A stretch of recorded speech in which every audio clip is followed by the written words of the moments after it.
Assalamualaikum warahmatullahi wabarakatuh. Salam sejahtera dan salam sehat untuk kita semua.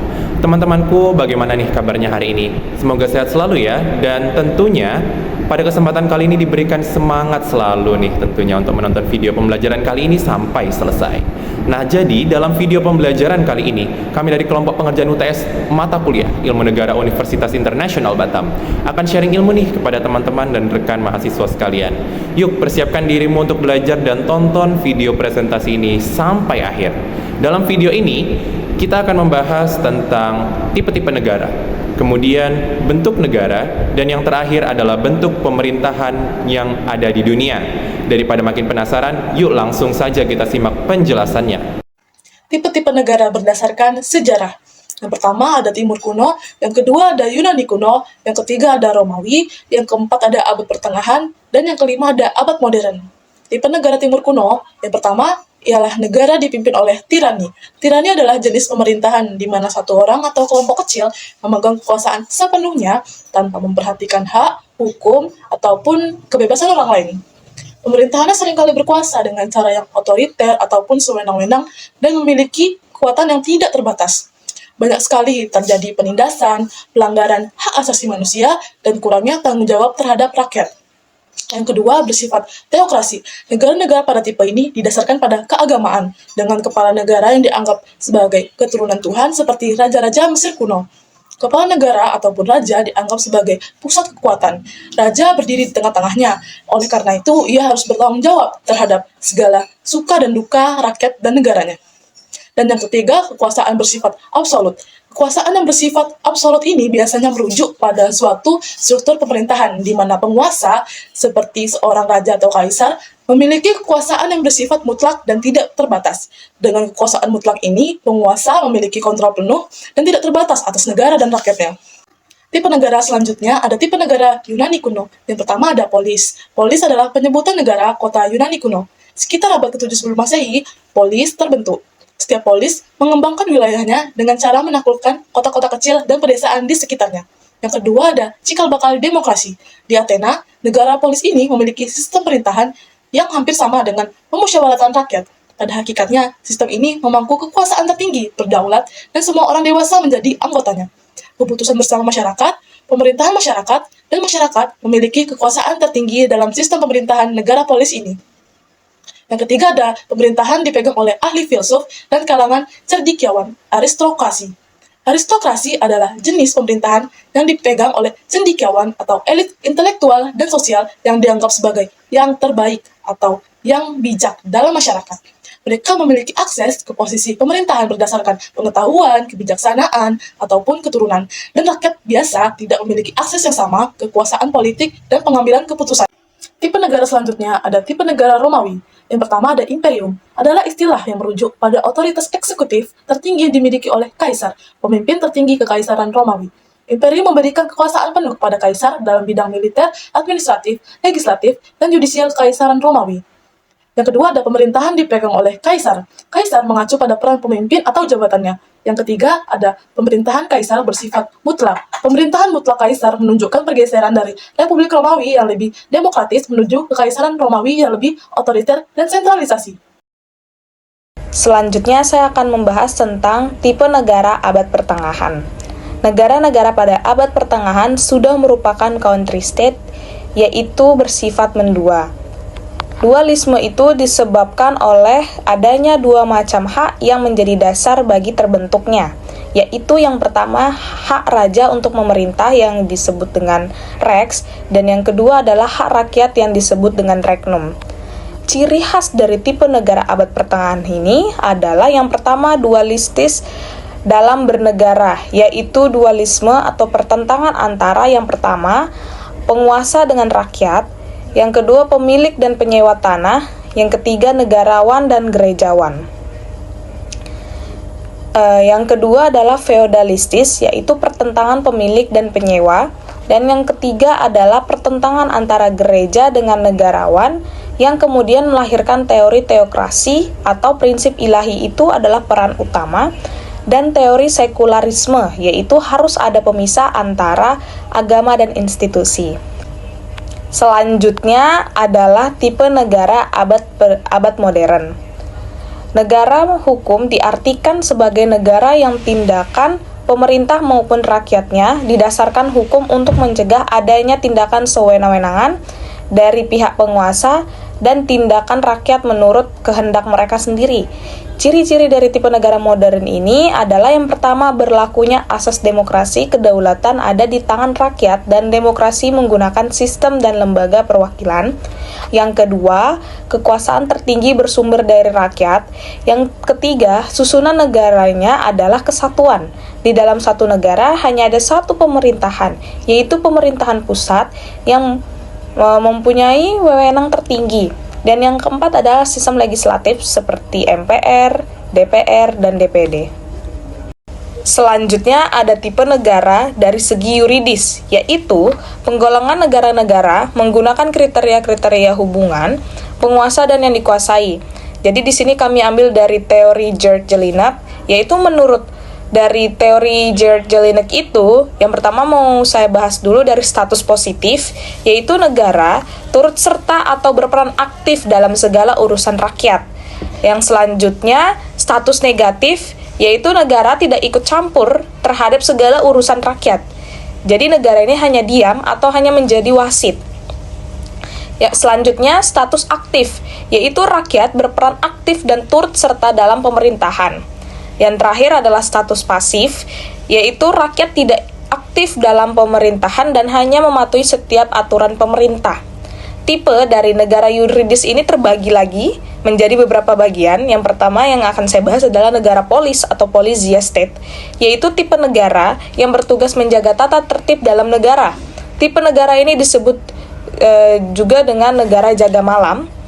Dan ciri-ciri dari tipe negara ciri-ciri dari negara polisi ini, yang pertama adalah negara positif, rakyat pasif.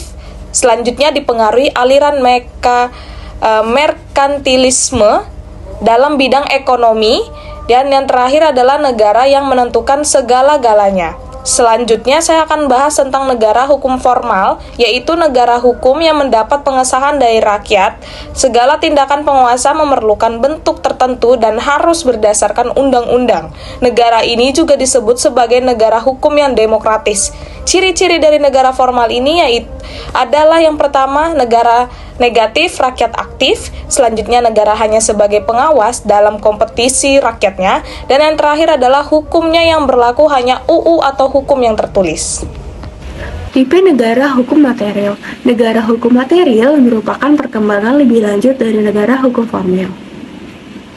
Negara yang pemerintahannya memiliki keleluasaan untuk turut campur tangan dalam urusan warga dengan dasar bahwa pemerintah ikut bertanggung jawab terhadap kesejahteraan rakyatnya. Negara bersifat aktif dan mandiri dalam upaya membangun kesejahteraan rakyat. Pada negara hukum material, tindakan penguasa harus berdasarkan dengan undang-undang atau harus berlaku asas legalitas.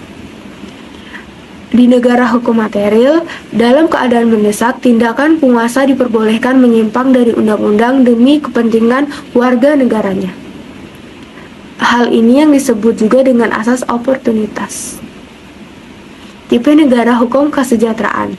Tipe negara ini merupakan tesis dari negara polis dan negara antitesis dari negara hukum formal atau material. Negara dengan secara luas ikut campur tangan kepada kehidupan rakyat, sedangkan rakyat aktif berpartisipasi dalam pemerintahan. Secara singkat, dapat didefinisikan di mana pemerintah dianggap memegang peranan penting dalam menjamin kesejahteraan bagi setiap warga negaranya. Ciri dasar konsep welfare state adalah adanya program asuransi sosial bagi masyarakat serta adanya program penjamin kesejahteraan masyarakat.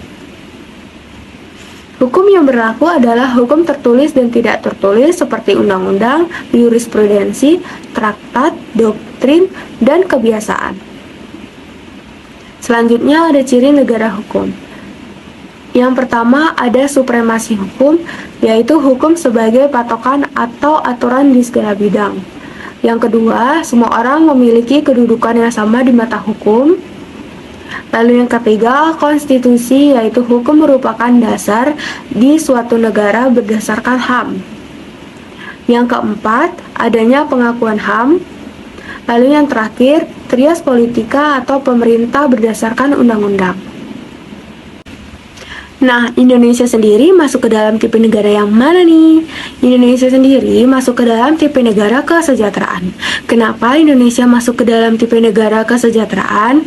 Karena pemerintah Indonesia dianggap memegang peranan penting dalam menjamin kesejahteraan bagi setiap warga negaranya. Hal tersebut dapat dilihat dalam pembukaan Undang-Undang 1945 yang berbunyi pemerintah melindungi segenap bangsa dan seluruh tumpah darah, memajukan kesejahteraan umum, dan mencerdaskan kehidupan bangsa. Sejatinya, membangun sebuah konsep negara kesejahteraan merupakan obsesi dari kebanyakan negara. Selanjutnya, yuk kita ketahui apa saja sih bentuk-bentuk dari negara. Negara kesatuan. Negara kesatuan adalah negara bersusunan tunggal, yakni kekuasaan untuk mengatur seluruh daerahnya ada di tangan pemerintah pusat. Pemerintah pusat memegang kedaulatan sepenuhnya, baik ke dalam maupun keluar. Hubungan antara pemerintah pusat dengan rakyat dan daerahnya dapat dijalankan secara langsung. Negara kesatuan dapat dibedakan menjadi dua macam sistem. Yang pertama ada sentralisasi. Semua aspek diatur oleh pemerintah pusat tanpa adanya campur tangan dari pemerintah daerah. Yang kedua ada desentralisasi. Negara kesatuan desentralisasi bermakna pemerintah daerah dapat menjalankan peraturan pemerintah pusat, namun pemerintah daerah juga berhak mengatur rumah tangga sendiri dan membuat peraturan sendiri. Selanjutnya, negara federal. Negara federal adalah suatu bentuk organisasi politik di mana kekuasaan pemerintahan terbagi antara pemerintahan pusat dan entitas otonom seperti negara bagian atau provinsi. Sistem negara federal memungkinkan adanya otonomi atau kemandirian bagi entitas bagian, sementara pemerintah pusat memegang sejumlah kekuasaan tertentu. Contoh-contoh negara federal yaitu ada Amerika Serikat, Brazil, dan Australia. Ciri-ciri negara federal yang pertama, tiap negara bagian memiliki kepala negara, parlemen, dewan menteri demi kepentingan negara bagian. Yang kedua, tiap negara bagian boleh membuat konstitusi sendiri asal tidak bertentangan dengan konstitusi negara serikat. Yang ketiga, hubungan antara pemerintah pusat dengan rakyat diatur melalui negara bagian, kecuali dalam hal tertentu yang kewenangannya telah diserahkan secara langsung kepada pemerintah pusat. Bentuk negara dominion. Bentuk kenegaraan ini hanya terdapat di dalam lingkungan kerajaan Inggris. Negara dominion semulanya adalah negara jajahan Inggris yang telah merdeka dan berdaulat, tetap mengakui raja atau ratu Inggris sebagai lambang persatuan mereka. Jadi sebenarnya bentuk negara dominion ini adalah bekas jajahannya Inggris dan diberikan kemerdekaan oleh Inggris, kemudian ia mengakui raja Inggris. Kemudian ada bentuk negara uni. Bentuk negara uni adalah gabungan dari dua negara atau lebih yang merdeka dan berdaulat penuh, memiliki seorang kepala negara yang sama. Bentuk negara uni dibedakan menjadi dua macam, unireal dan unipersonal. Unireal yaitu dua negara berdasarkan traktat mengadakan ikatan yang dikepalai seorang raja dan membentuk perlengkapan uni guna mengatur kepentingan bersama. Sedangkan unipersonal yaitu dua negara yang kebetulan memiliki raja yang sama sebagai kepala negara. Lalu ada protektorat. Negara protektorat merupakan suatu negara yang ada di bawah perlindungan negara lain yang lebih kuat. Negara protektorat tidak dianggap sebagai negara merdeka karena tidak memiliki hak penuh untuk menggunakan hukum nasionalnya. Katakanlah dia belum sepenuhnya merdeka, tetapi ia berada di bawah negara yang kuat. Oke, selanjutnya ada negara mandat. Nah, negara mandat ini merupakan suatu negara yang semula merupakan jajahan dari negara yang kalah dalam Perang Dunia I dan diletakkan di bawah perlindungan suatu negara yang menang perang dengan pengawasan dari Dewan Mandat PBB. Nah, contohnya itu ada negara Syria, Lebanon, Palestina yang merupakan daerah mandat A di kawasan Asia Barat. Kemudian ada Togo, Kamerun yang merupakan daerah mandat B di kawasan Afrika. Kemudian ada Afrika Barat Daya yang merupakan daerah mandat C di kawasan Afrika. setelah kita tadi mengetahui apa saja bentuk-bentuk negara, nah sekarang saya akan menjelaskan kepada teman-teman terkait apa saja sih pemerintahan yang ada di dunia ini, bentuk-bentuk pemerintahannya ya teman-teman. Nah sebelum itu saya akan mengenalkan dulu kepada teman-teman nih. Pasti teman-teman kalau yang sudah pernah belajar ilmu negara sebelumnya tidak asing dengan istilah siklus Polybius yang merupakan satu siklus pemerintahan yang dipopulerkan oleh Polybius yang merupakan hasil pemikiran Polybius. Nah, menurut siklus Polybius ini, ya, pemerintahan itu awalnya ya diawali oleh fase monarki. Nah, monarki ini merupakan bentuk pemerintahan yang tertua. Pemerintahan ini dikuasai oleh satu pemimpin, yaitu raja atau ratu, yang diangkat berdasarkan kepandaiannya atau kecerdikannya dalam memimpin dibanding yang lainnya. Monarki ini sifat pemerintahannya adalah berdasarkan garis keturunan secara turun-temurun dari garis keturunan keluarga. Nah tadi, raja yang memimpin di negara monarki ini awalnya itu tujuannya adalah untuk kepentingan rakyat. Namun seiring berjalannya waktu timbullah sifat rakus terhadap jabatannya itu sebagai raja atau ratu, kemudian dia berubah menjadi sewenang-wenang dan timbullah bentuk pemerintahan yang tirani. Nah, tirani ini adalah bentuk pemerintahan yang sewenang-wenang ya teman-teman. Kemudian timbul lagi aristokrasi, yaitu beberapa orang cendekiawan dari kalangan bangsawan diberi kepercayaan untuk memerintah.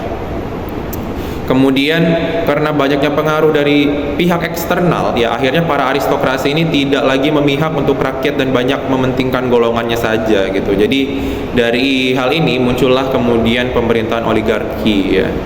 Oligarki. Kemudian setelah oligarki itu muncullah pemberontakan oleh rakyat melalui suatu revolusi sehingga bentuk pemerintahan yang tadinya oligarki menjadi demokrasi di mana yang berkuasa adalah rakyat ya. Karena apa ya?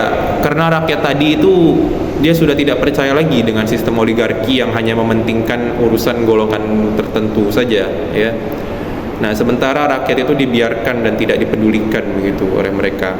Nah, dalam pemerintahan demokrasi ini, rakyat itu turut serta dalam menentukan arah kebijakan negara.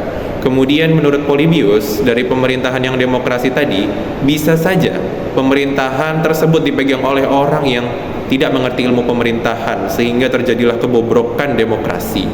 Nah, kemudian daripada puncaknya rakyat ini sadar bahwa mereka butuh pemerintahan yang baik dan adil, sehingga kemudian muncullah seorang yang pandai dan cerdas dalam bidang kenegaraan untuk memimpin dan kembali lagi kepada fase yang monarki tadi yang awal tadi.